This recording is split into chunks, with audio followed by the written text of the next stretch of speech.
Most Texas and federal laws have record-keeping requirements for employers. What are those requirements? Let's get into it. My name is Nina, and I'm about to get in your business.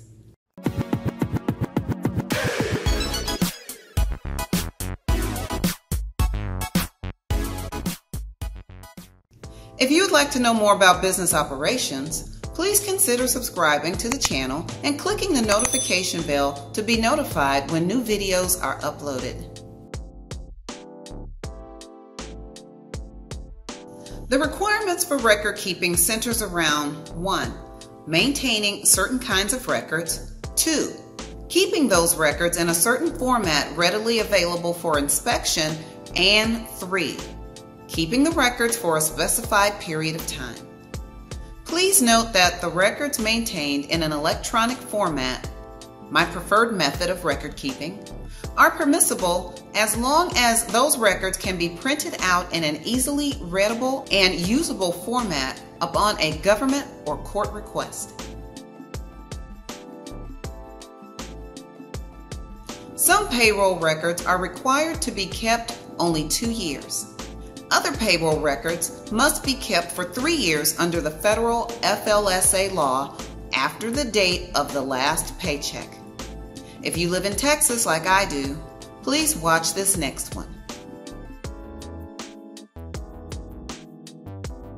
For us living in the state of Texas, you must keep all records related to employees' wages and other compensation, as well as all unemployment tax records for at least 4 years.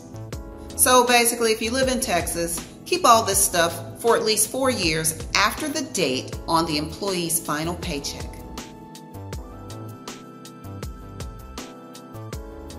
Three years. Keep all payroll, benefit, and any leave-related documentation for at least 3 years after the conclusion of the leave event.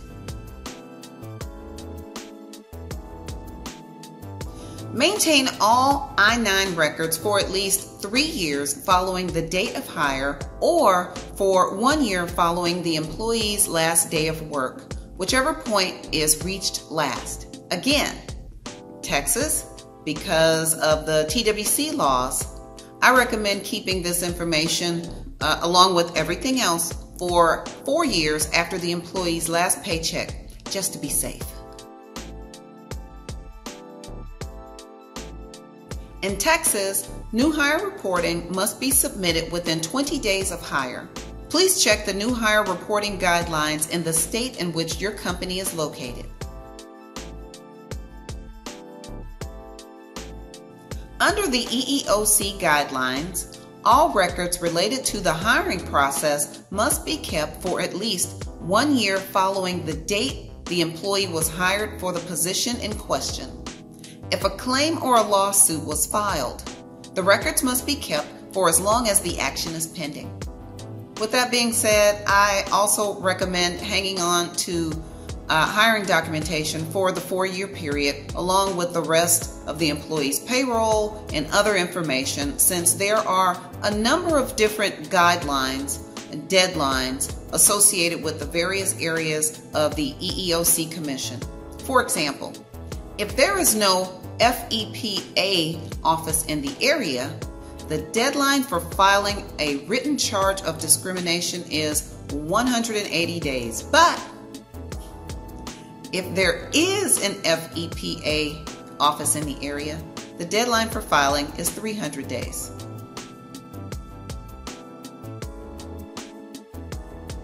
Maintain all ADEA-related accommodation documentation for at least 1 year following the date the document was created or the personnel action was taken, whichever one comes last. Generally, maintain all ERISA and HIPAA-related documents for at least 6 years following the creation of those documents.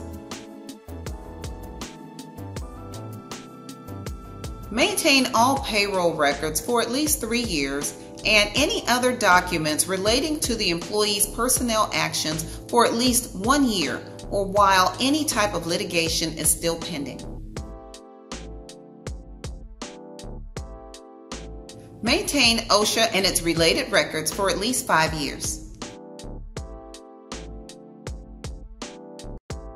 Maintain all hazardous material records for at least 30 years following the last day the employee worked at your company. This is because of the long-term latency period for some types of illnesses caused by exposure to hazardous materials.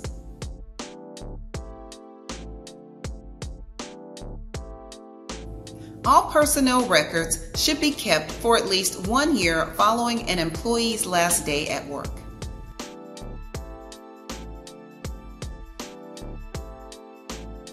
These records should be kept for at least 4 years following the period covered by the records.